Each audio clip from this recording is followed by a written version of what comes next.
ఈ పద్ధతి ఇది యమ అనేసి. నేను చాలా కన్నడలో మాట్లాడేది, ఈ తెలుగులో మాట్లాడితే గురించి పొద్దులైతుంది. దయచేసి అందరూ క్షమించండి. కాకుండా ఫస్ట్ DVG వాళ్ళు రాసిండే అట్లా, ఇది రెండో భగవద్గీత అంటే పిలుస్తారు. మంకు తిమ్మన కగ్గ అనేసి ఒక కగ్గం రాసిండారు వాళ్ళు. ఇది కూడా నన్ను చాలా చదువు మనము దాన్ని తెలుసుకొని అనుష్ఠానం చేస్తే మన జీవితంలో మనము ఎట్లా బతకల్లా, ఎట్లా ఉండాలా అనేదాన్ని నేర్పిస్తుంది ప్రతి ఒక్క పదాలు కూడా. దీన్ని రెండో భగవద్గీత అంట పిలుస్తారు. ఇంట్లో ಮೆರೆಯುವವು ಕನ್ನಡಂలో ఉంది, ಕನ್ನಡ ಮೆರೆಯುವವು ನೂರಾರು ಮೈಮೆಗಳು ಸೃಷ್ಟಿಯಲಿ, ಧರಣಿಯವು ಗಗನದವು ಮನುಜ ಯತ್ನದವು, ಪಿರಿದೆಂಬನವುಗಳೊಳು ಧರ್ಮವರತು ಒನೊಲುಮೆ అరివొళొలొలమే పిరుదు మంకుతిమ్మ అంట. దీని అర్థం ఏమప్ప అంటే, ప్రపంచంలో మనము నిత్యము అనేకమైన విశేషమైన విషయాలు జరుగుతూ ఉండేదాన్ని చూస్తూ ఉంటాము. అట్లా భూమిపైన కానీ ఆకాశంలో కానీ అంతేకాకుండా మన మానవ ప్రయత్నాల్లో కూడా ఎవడో నీళ్ళపై మనిషి ఎట్లా చేపట్ల ఇది పోయేది నేర్చుకుంటాడు, అట్లా ఆకాశంలో ఎంత బరువైన సామాన్లు మోసుకొని గాళ్ళ తేలుకొని పోతుంది విమానం. దాన్ని మానవుని ప్రయత్నము నుంచి అవంతా అయిందవి. ఇట్లా ఇంకా ఎన్నెన్నో అద్భుత సాధనలో మనిషి కూడాను చేసుండాడు. ఇట్లా ಶ್ರೇಷ್ಠವಾದುದು ಯಾವುದು, ಶ್ರೇಷ್ಠమైంది ಯಾವುದು? ಯಾರು ಧರ್ಮವನ್ನು ತಿಳಿದಿದ್ದಾರೋ, ధర్మము అంటే ఏమి, వాళ్ళ ధర్మప్ప అది, వీళ్ళ ధర్మప్ప ఇది అంటా ఉంటాం కదమ్మా. ఎవరు ధర్మము ఎట్లుంటుంది అంటే నేను తెలుసుకో ఉంటారో, అట్లా వాళ్ళ ప్రీతి, వాళ్ళ ఒలుమే, దాంట్లో జ్ఞానము చేరుకో ఉంటే, ఊరికే ప్రీతి కాదు, ఒలుమే కాదు, దాంట్లో జ్ఞానము కూడా చేరుకో ఉంటే అట్లా విశేషమైన మహిమే ఉంటుంది దాంట్లో. దాన్ని తెలుసుకోవాలా. ಧರ್ಮವರಿತ ಒಲುಮೆ, ಅದರಲ್ಲಿ ಜ್ಞಾನವಿರುವಿಕೆ, ಇಂಥ ಸಾಧನೆ ಸಾಧ್ಯವಾಗಬೇಕು.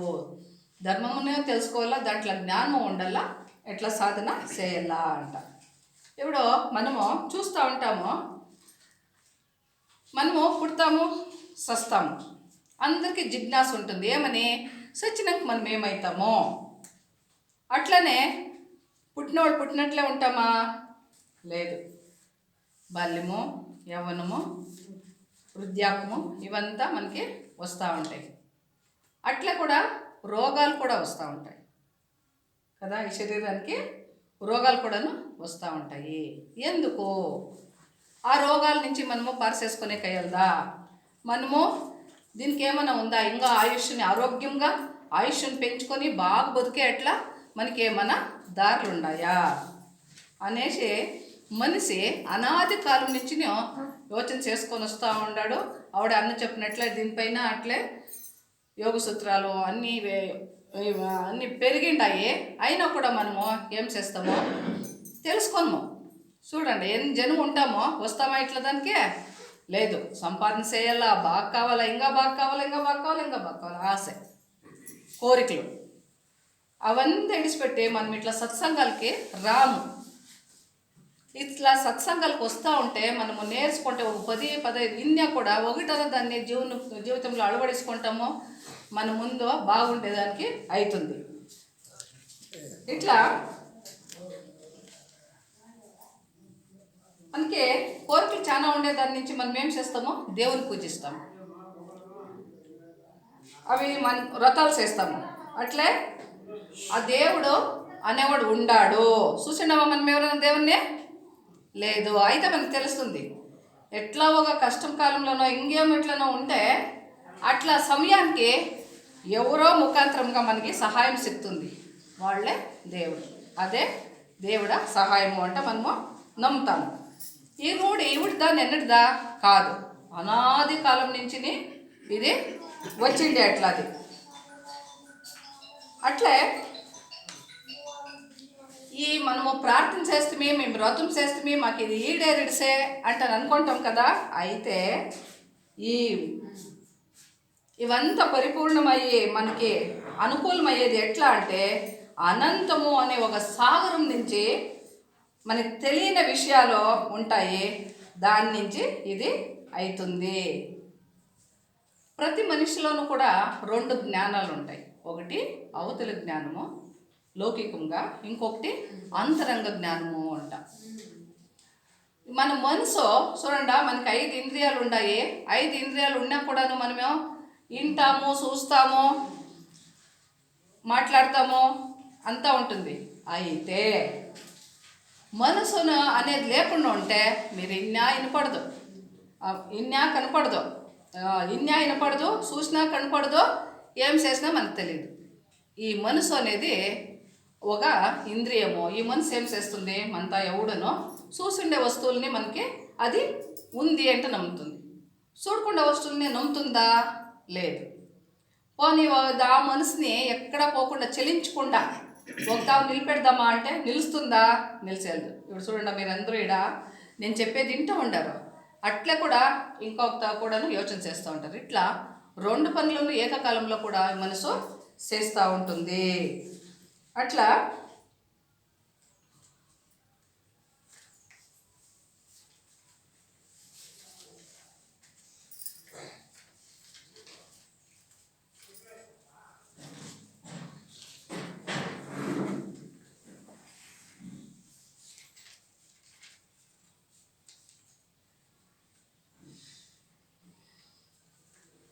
చూడండి, ఇక్కడ మనం బుద్ధ భగవాన్ ఫోటో చూస్తాం కదా, ఆ ఫోటోలో చూడండి ఎల్తరా అనేది కనపడతా ఉంది కదా, అది మన ఆవార అంటారు. దాన్ని ప్రతి ఒక్క మనిషిలోనూ ఉంటుంది. అయితే దాన్ని మనము ఎక్కువ పెంచుకోవాలంటే ఇట్లా యోగం చేసుకోవాలా, ధ్యానం చేయాల, మనము కొన్ని నియమాలని ఆచరిస్తూ ఉండాలి. అట్లా చేస్తే మనము కూడా అట్లా దీన్ని ఎల్తరు మన చుట్టూ ఉంటుంది, దాన్ని పెంచుకోవచ్చు. అట్లా దాన్ని ఏమంటారు, కాంతి. ప్రాణులు చూడండి,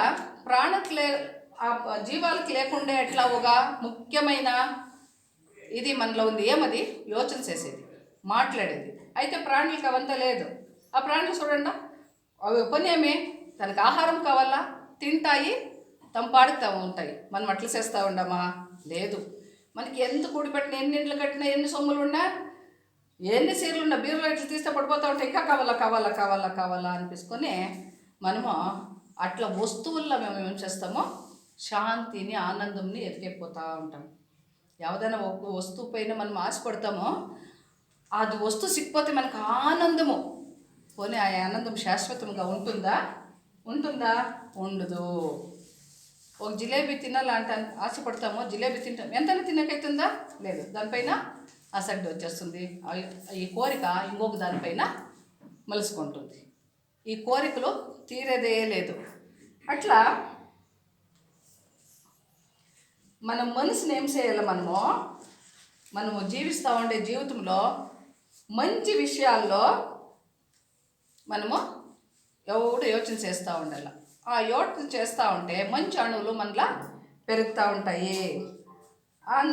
దీని నుంచి మనం ఉండే వాతావరణం కూడా మన ఇంట్లో కానీ అవతలు కానీ ఇప్పుడు మనం ఎవరైనా ఒక మనిషిని మాట్లాడుతూ ఉంటే ఈ మనిషిని ఏమిటి మాట్లాడుతూ ఉన్నప్ప అనిపిస్తుంది.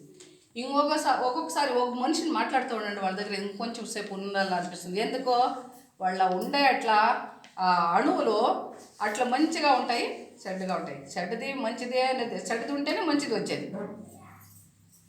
ఆ చెడ్డది నేర్చుకున్నాకనే మంచిది ఇది ఉంది, మేము ఇట్లా పోవాలా అనేది తెలుస్తుంది. అట్లా వాతావరణము. అందుకే దేవస్థానంలో అంతా ఎట్లా నిర్మాణమాయా అనేదానికి నేను చెప్తా ఉన్నాను. ఈ దేవస్థానాలు గన ఎట్లా అయ్యా అంటే ఇట్లా మనుషులు యోచన చేసిరి, ఈ దేవస్థానాలకు పోతే ఆడ రోజు పొద్దు కూర్చుంటే మన మనసు ప్రశాంతంగా ఉంటుంది అనేది కష్టం పడి దీంట్లో బాధలు పడి ఆ దేవస్థానాల కన్నా పోయి ఆడ వచ్చి మనము సమాధానం పొందుదాము, ఆనందంగా ఉందాము అంట నడిచి పోతా ఉండ్రి. అక్కడ పరిసరం అట్లుంటుంది. ఎట్లా వాళ్ళు పోయినా కూడా ఆ పరిసరమునే మంచిగానే చూస్తారు, మంచిగానే అక్కడ. ఇప్పుడు మనం దేవస్థానం ముందు పోతామే అంటే నారాయణ అనుకొని పోతాం, శివ అనుకొని పోతాం, ఇట్లా ఆడ మంచి తెలుసుకునే దాని నుంచి అక్కడ మంచిది చాలా పరిసరము బాగా వాతావరణం మంచి దాని నుంచి నిండిపోయి ఉంటుంది. ఆవిడ మనిషిలో కూడాను ఆ మంచి ఇది వస్తుంది. అందుకే ఎట్లా గుణములు ఉండేవాళ్ళు కూడా పైన కూడాను వాళ్ళకు కూడాను అది బాగా అవుతుంది. వెనకాలంలో రాజులు మహారాజులు ఏం చేస్తూ ఉండరే, వాళ్ళు రాజ్య పరిపాలన చేసినాక వానప్రస్థాశ్రమం అంటూ పోతూ ఉండరు. ప్రస్థాశ్రమము అంట ఎంకే ధ్యానం చేసుకొని అక్కడే ఉండిపోయి మనము ముక్తిని పొందుదాము అనేసి. ఈ మాట విన్నాం కదా, ముక్తి అంట మనము కూడా పొందొచ్చు. అయితే దాన్ని పొందేదానికి మనము కొన్ని నియమాల్ని సదా ఆచరించాలి. ఒకనాడు ఆచరించి ఇంకొకనాడు ఇడిచిపెట్టేస్తే మనం ఇప్పుడు ఎట్లా భోజనం చేస్తామో, ఉడికే ఉంటామో భోజనం చేయకుండా, అట్లా అవిని కూడా ఇడకుండా మనము ఆచరించాలి. అట్లా ఋషిమునులు రాజులు అందరూ కూడాను వాళ్ళు ఏకాంతంగా ఇట్లా పరిసరాల్లో ఉండుకుంటూ ఇట్లా మంచి పరిసరాలకు వచ్చేసి ఏకాంతంగా వాళ్ళు ధ్యానాలు అంతా చేసుకొని ఉంటా ఉండ్రి. అందుకే వాళ్ళ నుంచి మంచి విషయాలు అవతలకి ఆ వచ్చినంత విషయాల్ని ప్రపంచానికి ఇడుస్తూ ఉండ్రి. ఆవిడ ప్రపంచంలో చాలా మంచిదే ఉంటా ఉండే.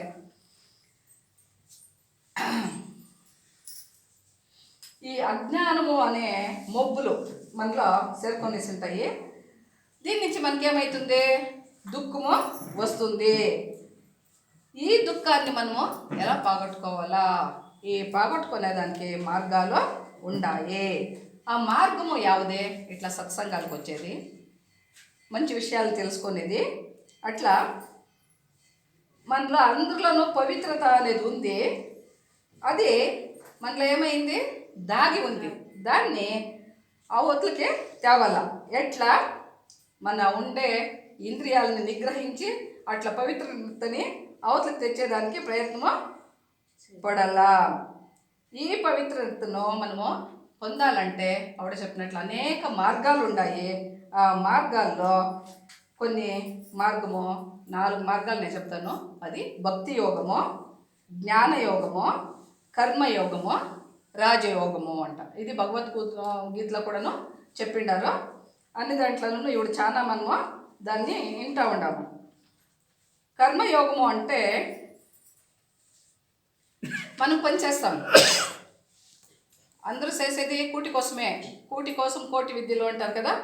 కూటి కోసము మనం బతికే కోసము చేయాల.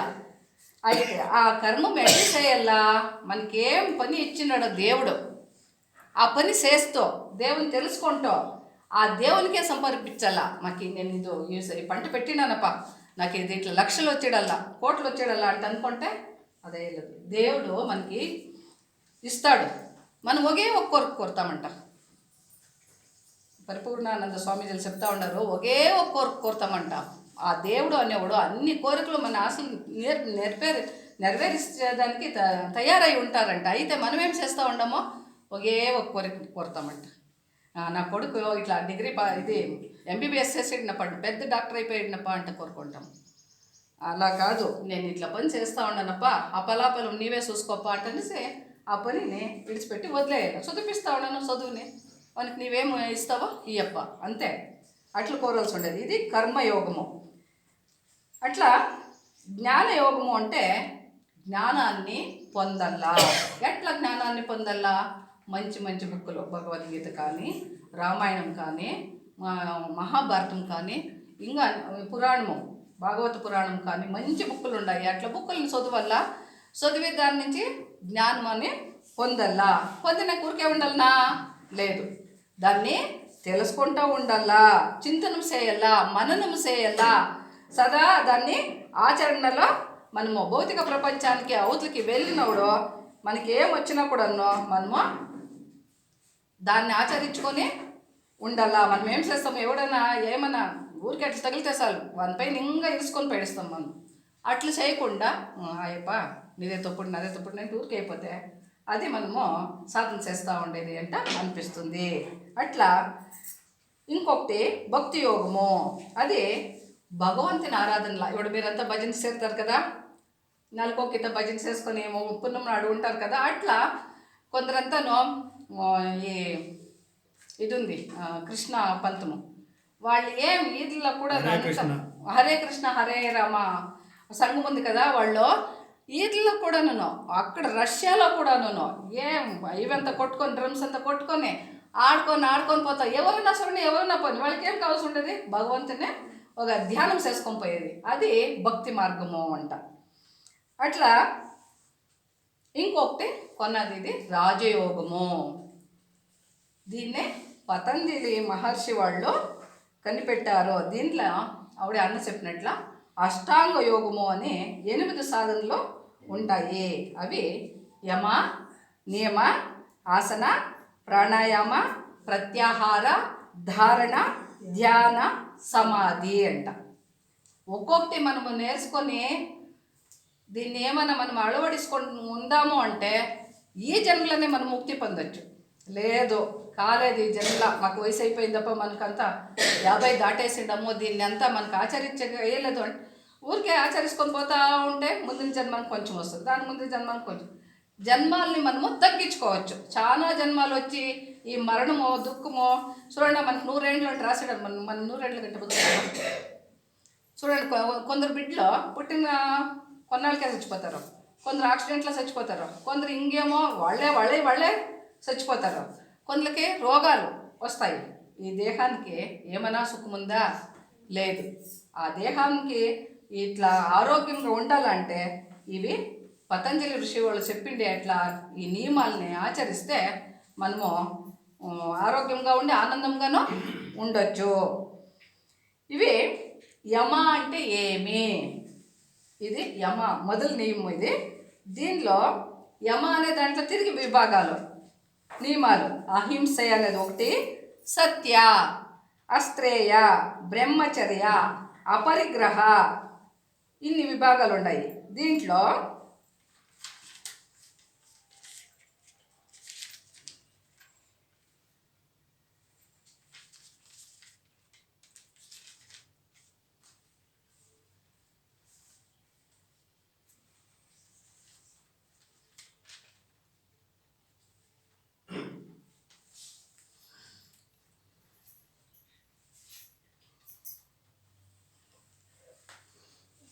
ఇట్లా దాన్ని ఈ యోగంని ఎవరు ఆచరించాలా? ఆడవాళ్ళు ఆచరించాలనా? మగవాళ్ళే ఆచరించాలనా? భారతీయులే ఆచరించాలనా? వేరే దేశం వాళ్ళు ఆచరించకూడదు? ఏమీలే. ఆడవాళ్ళు కానీ మగవాళ్ళు కానీ ಯಾವ దేశానికి చెందిన వాళ్ళు కానీ అందరూ కూడా దీన్ని ఆచరించవచ్చు, అభ్యాసము చేయొచ్చు. దీంట్లో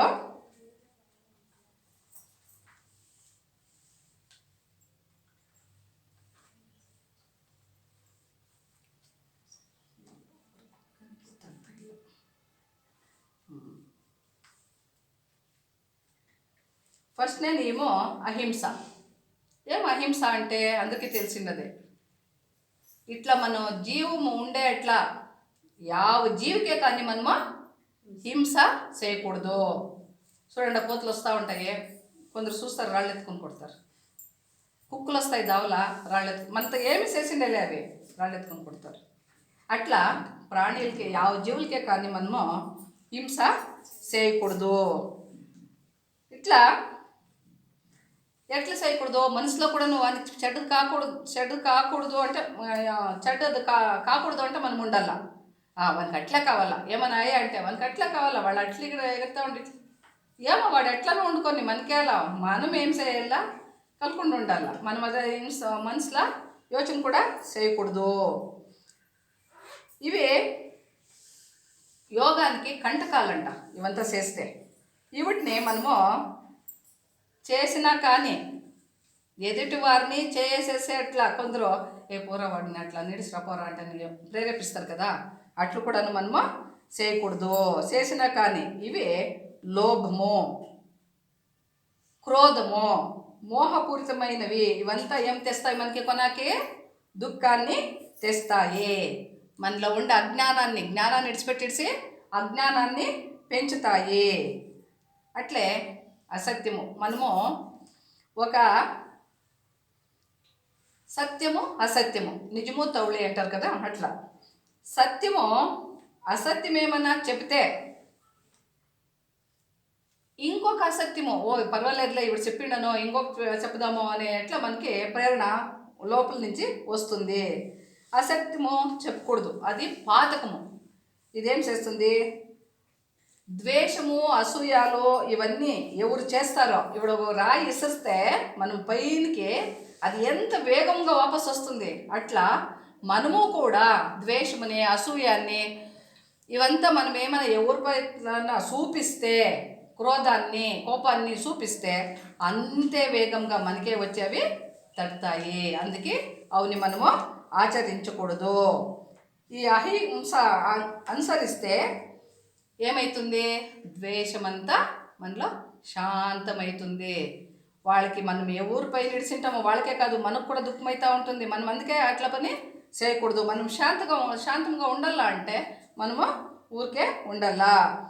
ఎవరు ఈ అహింసా వ్రతం అనే దాన్ని సంపూర్ణంగా స్వీకరిస్తారో వాళ్ళ ముందు చూడండి, ఋషులు మనం ఫోటోలో ఎక్కడైనా చూస్తే ఋషుల కుటీరం దగ్గర పుల్లులు కూడా కూర్చో ఉంటాయి.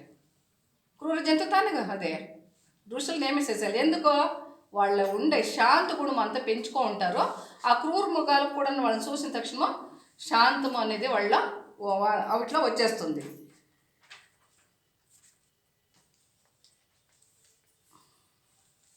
ఈ సత్యము అనే దాంట్లో ఎట్లుండాలా? కాయ, వాచ, మనస, దేహం నుంచి కానీ మనసు నుంచి కానీ మనము ప్రతి క్షణము కూడాను దాన్ని ఆచరించాలా. ఇట్లా ఎవరు ఆచరిస్తే ఎవరినైనా వాళ్ళకి మంచిది కానిప్ప, నీ రోగం మేలు అయిపోయినప్ప, నీకేం బాధ అయ్యలేదు పాప అంటే చాలు, ఆ మాట అంటే చాలు ఎంత బాగా వాళ్ళ మాట నెరవేరుతుంది. అయ్యో వాళ్ళ వాక్ ఎంత బాగుందప్ప అంటానంటాం మనం. మన అనుభవాలు ఏంటాయి మనకి. ఇట్లా ఎవరు నడుచుకుంటూ ఉంటారో వాళ్ళకి ఆ వాకు సిద్ధిస్తుంది అంట. ఎవరు అట్లా ఇంకా ఆస్తేయ అంటే వేరే వాళ్ళ వస్తువుల్ని దొంగతనం చేసేది, ఎత్తుకొని వచ్చేది. మనకి ఎంత ఉన్నా చాలదో వేరే వాళ్ళ దీంట్లో మనము బాచుకుందాము అనే ఒక ఇది ఉంటుంది. ఎట్లా బతకల్లా? అట్లా దొంగతనం చేయకుండా ఏముంటుందో మనకి దేవుడు ఏమి ఇచ్చింటాడో దాంట్లోనే తృప్తిగా బతికేట్లా నేర్చుకోవాలా. ఇది ఆస్తేయము అనే సిద్ధిని ఎవరు పొంది ఉంటారో అట్లా వాళ్ళకి అన్ని ఐశ్వర్యాలు అవంతకవే కలుగుతాయి. మనం ఏమి ఆశించలే కదా, అవంతకవే వస్తాయి. ఆశిస్తే తక్కువ వచ్చేది. నేను చెప్పలేదు అవడే, ఒకటి కొడితే ఒకటి ఇస్తాడు దేవుడు. కలకుండా ఉంటే మాకేమి ఇవ్వాలనో దాంట్లో ఏమి తొందర లేకుండా ఇస్తాడు. బ్రహ్మచర్యము ఇంకొకటి. బ్రహ్మచర్యము అంటే వాళ్ళ చింతనల, భావనలో, ఆచరణలో కూడా కామము అనేది దానిపైన సంపూర్ణమైన వైరాగ్యము ఉండాలా. దీన్ని ఎవరు ఆచరిస్తారో బ్రహ్మచర్యము వాళ్ళు చూడండి, శంకరాచార్యులు, వివేకానందులు వాళ్ళంతా ఎంత బాగుంటా ఉండరు. అట్లుంటారు. బ్రహ్మచర్యముని పాలించే వారికి ఆరోగ్యము, సంతోషము, ఆనందము సదా వాళ్ళ వెంటే ఉంటుంది. యావ పని చేయాల్సిన వాళ్ళకి అగాధమే ఉండేలేదు, కష్టమే ఉండేలేదు, ఆయాసం అనేదే ఉండదు. అట్లా వాళ్ళ శక్తి స్థిరమయ్యి ఆరోగ్యము, శాంతి ఉంటుంది, దీర్ఘాయుష్యము లభిస్తుంది. మీరు అడగచ్చు, వీళ్ళిద్దరికి దీర్ఘాయుష్యం ఉండలేదు కదా అంట. ఎవరికి? శంకరాచార్యులకినో వివేకానందులకి. ఎలా అంటే వాళ్ళు ఈ పురుషులు వాళ్ళు రావాల్సి ఉండే, వాళ్ళని నంపించిండ్రి కారణ జన్మలు అంట. వాళ్ళని అక్కడి నుంచి కొందరు ఇట్లంతా సిద్ధిలు పొందిండే వాళ్ళు ముక్తికి పోయలేదు, అక్కడ ఉంటారు. ఉండిడిసి ఇట్లా ప్రపంచంలో ఏమన్నా ఇట్లా దానికి రావాలా అంటే వాళ్ళని పంపిస్తారు. వాళ్ళు వస్తారో, వాళ్ళు వచ్చిన పనిని పూర్తి చేసుకుంటారో, వాళ్ళకి చిన్న ఆయుష్తో పని లేదు. వాళ్ళు చెప్పాల్సింది చెప్పిడిసి జనాలకి వాళ్ళ పాటు వాళ్ళు తిరిగి వెళ్ళిపోతూ ఉంటారు. శరీరం తీసుకొని వచ్చేది అంటే ఎంత కష్టం ఉంది అంటే అంత కష్టం ఉంటుంది. అయినా కూడా వాళ్ళు శరీరంతో వచ్చి మనకి లోకానికి ఏం చెప్పాలని చెప్పిడిసి వాళ్ళు పోతారు. వీళ్ళు 32 ఏళ్ళు బతికిండ్రు శంకరాచార్యులు. 32 ఏళ్ళ ఇడీ భారతదేశాన్ని 8 సార్లు చుట్టలంటే ఎట్లా? బస్సులున్నా, ఏరోప్లేన్లున్నా, రైళ్ళున్నా ఏమిలే, కాలినడకలో పోయారంట. వచ్చి అంత చిన్న వయసుకనే వాళ్ళు అంత సాధన చేస్తున్నారు. అట్లా వివేకానందలో వాళ్ళు అంతే, వాళ్ళు ప్రచారం చేయాలంటే దీంట్లో చికాగోలో ఉంటారు, అందరు బుక్కులు పైన ఉంటాయి, మన భగవద్గీత దిగు ఉంటుంది. ఓ ఇదేమి ఇట్లుండడు, ఏం చెప్తాడులే అంటని అందరూ కూడా ఎక్కిరించినట్లు చూస్తూ ఉంటారు స్వామిని. ఏం పనికిరానివాడు అట్లా ఉంటారు, జ్ఞాని అయినాడు ఎప్పుడూ అట్లే, ఎవరి దగ్గర ఏమి చూపించుకొని వెళ్ళే చాలా మాట్లాడలే, తను పాడు తను ఉంటాడు. అట్లా వివేకానందులు ఊరికే ఉంటే ఆ సభలో కూర్చొని వీళ్ళది సర్ది వచ్చినప్పుడు నిలుచుకొని మాట్లాడుతూ ఉంటే సభే అట్లే స్తంభీభూతం అయిపోయేసి అట్లే ఇనుకొని ఉండిపోతారు. ఆమె చూడ వాళ్ళకి ఎంత ఇస్తుంది అంటే మా ఇంటికి రా మా ఇంటికి రా మా ఇంటికి రా అంటే పిలిచేవాళ్ళు. ఆవిడ భగవద్గీత దిగు ఉండే దాన్ని ఎత్తి పైకి పెట్టారు. అట్లా హిందూ ధర్మాన్ని ప్రచారం చేసిండే అట్లా వివేకానందుడు. ఇంకొకటి అపరిగ్రహము అంత కూడబెట్టకుండా ఉండేది. ఎన్ని ఆస్తులు ఎన్ని మా కట్టడాలు కట్టినా చాలదు, ఏమేమి సంపాదించాలన్నా చేసినా చాలదు. చూస్తారు కదా మనంతా టీవీల్లో పైపుల్లా, టాయిలెట్ పైపుల్లా, నీళ్ళ పైపుల్లా అంతా సేరిచ్చిండ్రి. అవశ్యకతమా? అట్లా సేరిచ్చేదాని నుంచి ఇంకొకని ఇది మనము పెరుక్కొనట్లయితుంది. ఇంకొకరిని బతికేదానికి ఎందరో పని లేకుండా పాట లేకుండా వాళ్ళకి పాపము తిండికి జీవనం నడిచేదే చాలా ఇదైపోయింది. అట్లా వాళ్ళు దాంతో దోచుకొని మనం ఎత్తిపెట్టుకుంటా ఉంటే మనకి ధర్మం అదే. అట్లా అపరిగ్రహము అంటే తనకి ఎంత అవశ్యకతమో అంత మాత్రం సంపాదన చేయాల, హెచ్చుగా సంపాదన చేయకూడదు. ఇట్లా దానికి మించి సంగ్రహిస్తే అది మనకి దక్కుదు. ಯಾವುದೋ ఒక రీతిలో వెళ్ళిపోతుంది. హాస్పిటల్కి పెట్టాలా, లేకుంటే అట్లా ఇట్లా కొడుకు పుట్టిడిసి దాన్ని నాశనం చేస్తాడు. మనం నియతగా ధర్మంగా సంపాదన చేసింటే అది ఉడుచుకుంటుంది. అన్యాయంగా అధర్మంగా ఏమైనా సంపాదన చేసింటే అది వేరే వేరే రీతిలో అది వెళ్ళిపోతుంది. అట్లా ఇట్లా మనము ఇవంతా ఆచరించి మన జీవితంలో సదా మనము దీన్ని అనుష్ఠానం చేస్తూ ఉంటే మనకి సంతోషము ఆనందము తనకు తానే లభిస్తుంది అంటే చెప్తాను. దీన్ని నాకు ఇచ్చిన విషయంని ತಿಳಿಸ್ತಾರೆ.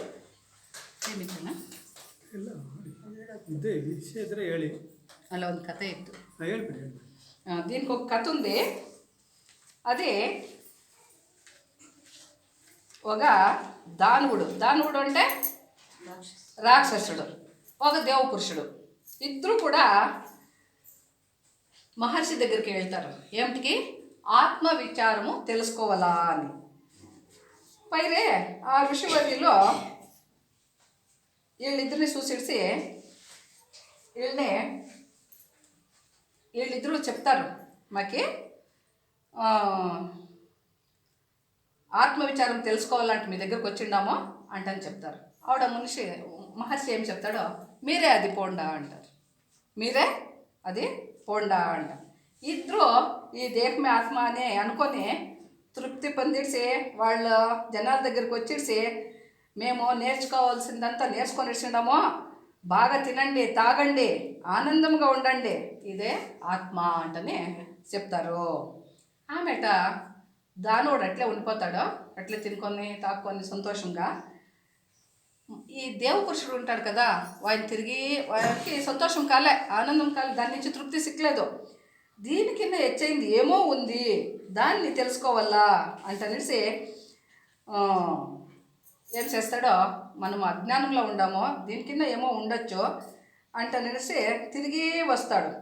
ఎలా అంటే ఈ దానవుని కింద పరిశుద్ధమైన దేహం కదా ఈ దేవ పురుషునిదే, అందుకే తిరిగి ఋషి దగ్గరికి వస్తాడో ఈ దేహాన్ని దృఢంగా ఆరోగ్యంగా బాగా పెట్టుకోవాలా అంటనేసి బాగా బట్టలు ధరించాలా, భోగాలను అన్నింటినీ ఇవ్వాలా అని తప్పుగా ఈయన కూడా భావిస్తాడు. తిరిగి ఆయనకి అనిపిస్తుంది, ఓ ఈ అభిప్రాయం తప్పు, దీనికి మించి ఏమో ఉంది అనేసి పునః మహర్షి దగ్గరికి వస్తాడు. ఆత్మము అని ఏమి ఈ దేహమే ఆత్మము అని నీవు నాకు బోధిస్తువి అని అడిగితే, ఈ దేహాలన్నీ చచ్చిపోయేది నాకు కనిపిస్తూ ఉంది కదా, ఎలా చచ్చిపోవాలా, అదే ఆత్మము అయితే ఆత్మకి సావు లేదు అంటారు కదా, అట్లయితే ఎందుకు అంటున్నాడు. ఆత్మానికి నాశం ఉండదు కదా అంటాడు.